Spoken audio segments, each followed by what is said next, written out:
नमस्कार. माझं नाव पल्लवी. माझ्या चॅनलमध्ये तुम्हा सर्वांचे मनापासून स्वागत आहे. आज आपण केरळची रेसिपी अवियल तयार करूया. या पदार्थाला अविलू असेही म्हणतात. या अवियलमध्ये वेगवेगळ्या फळभाज्या तुम्ही घालू शकता. सगळ्यात आधी आपण खोबऱ्याचे वाटण तयार करूया. 4 हिरव्या मिरच्या, 2 मोठे चमचे जिरे, 2 चमचे तांदूळ घेतले आहेत. 1 मोठा ओला नारळ खवून घेतला आहे. हे सगळे साहित्य मिक्सरमध्ये थोडेसे पाणी घालून अगदी बारीक वाटूया. हे बघा, आता हे वाटण तयार आहे.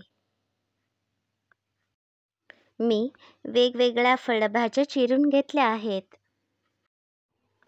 यामध्ये मी शेवग्याच्या शेंगा, नवलकोल, फ्लावर, बटाटे, रताळी आणि भोपळी मिरच्या चिरून घ्यायच्या आहेत.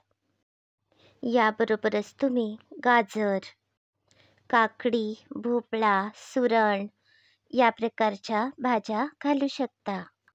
तुमच्याजवळ ज्या फळभाज्या असतील त्या तुम्ही घालू शकता. यामध्ये फक्त कांदा आणि लसूण घालू नका. या कढईमध्ये ह्या चिरलेल्या भाज्या घालते. आता एक पातेले भरून थंड पाणी घातले आहे. 2 मोठे चमचे मोठे मीठ घातले आहे. आता या कढईवर झाकण ठेवूया. गॅसवर मोठ्या आचेवर या भाज्या शिजण्यासाठी ठेवल्या आहेत. हे बघा, आता या सगळ्या भाज्या चांगल्या शिजल्या आहेत. यामध्ये हे खोबऱ्याचे वाटण घालते.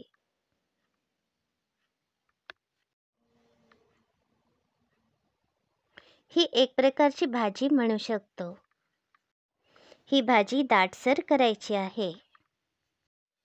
यामध्ये पाणी जास्त घालू नका. आता यामध्ये 1 वाटीभर दही घातले आहे. दह्याऐवजी तुम्ही ज्यावेळी खोबऱ्याचे वाटण तयार करता त्यावेळी चिंच घालू शकता.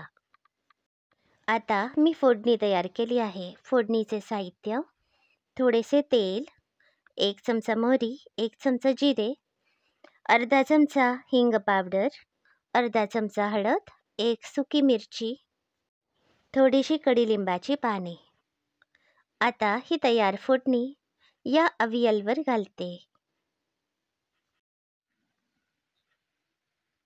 आता याला 5 ते 10 मिनिटे चांगले उकळूया आणि गॅस बंद करूया. हे बघा, अवियल आता तयार आहे. हे अवियल तुम्ही जेवतेवेळी भातावर घेऊ शकता. ही रेसिपी तुमच्या घरी सुद्धा नक्की करून बघा. अशाच नवनवीन आणि अगदी सोप्या रेसिपी बघण्यासाठी माझ्या चॅनलला नक्की भेट द्या. याबरोबरच माझे चॅनल सबस्क्राईब करा, शेअर करा. धन्यवाद.